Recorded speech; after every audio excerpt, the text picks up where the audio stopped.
కాకినాడ జిల్లా Pithapuram circle Gollaprolu police station పరిధిలోని మన తాడిపత్రిలో జంట హత్యలు, హత్యాయత్నం చేయబోయినటువంటి పిటిషన్ మేరకు ఎవరైతే రంపం శివదుర్గ ఆయన ఇచ్చినటువంటి ఫిర్యాదు మేరకు మా జిల్లా ఎస్పీ గారు అయినటువంటి బిందు మాధవ్ గారి ఆదేశానుసారం, అలాగే ఏఎస్పీ గారు ఉత్తర్వుల ప్రకారంగా కేసు రిజిస్టర్ చేసి సార్ దర్యాప్తుకి కూడా వచ్చి చెప్పడం జరిగింది. దీనికి సంబంధించినటువంటిది ఎవరైతే చనిపోయారో రంపపు శ్రీనివాసు, అలాగే తోలేటి సూరిబాబు, వీళ్ళ ఇద్దరిని కూడా బావిలో చంపేయటం అనేటువంటిది జరిగింది. అలాగే ఇంకా కుంపట్ల సూరిబాబు అలియాస్ బాబ్జీని కొంగగొట్టు కాలువ దగ్గరికి తీసుకెళ్లి హత్యాయత్నం చేయడానికి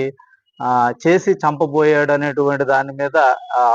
కేసు రిజిస్టర్ చేసిన తర్వాత వెంటనే ఎస్ఐస్ అందరినీ కూడా బృందాలుగా ఏర్పాటు చేసి దర్యాప్తులో భాగంగానే ఇవాళ మాకు వచ్చినటువంటి సాంకేతిక ఇన్ఫర్మేషన్ ప్రకారంగా ఎలాగైతే టెక్నాలజీని ఉపయోగించి, అంటే సీసీ ఫుటేజ్ని కానీ ఏదైతే టవర్ డంప్స్ ద్వారా కానీ ఉపయోగించిన తర్వాత ఈ హత్య అనేటువంటిది ఖచ్చితంగా ఈ ఫైనాన్షియల్ విషయంలో జరిగినటువంటిది అనేటువంటిది ఒక నిర్ధారణకు వచ్చిన తర్వాత ఈ రోజుని మాకు రాబడినటువంటి సమాచారం ప్రకారంగా పిఠాపురం రైల్వే స్టేషన్లోని ముద్దాయి అనేటువంటి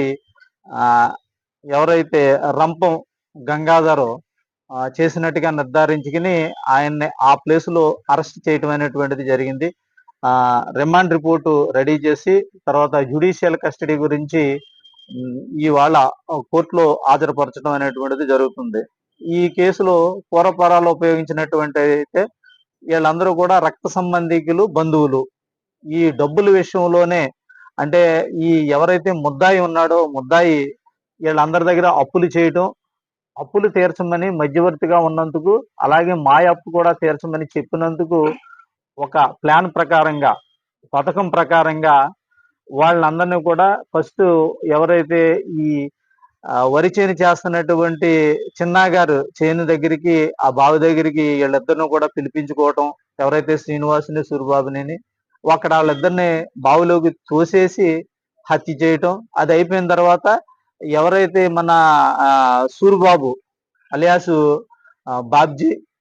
పిలిపించుకోవటం, మళ్ళీ బండి ఎక్కించుకుని కాలువ దగ్గరికి, కొంగ కాలువ అదే సుద్దగడ్డ వాగు దగ్గర తీసుకెళ్ళి అక్కడ చంపబోయేటప్పటికి తప్పించుకుని వచ్చి ఇన్ఫర్మేషన్ ఇవ్వటం అనేటువంటిది కూడా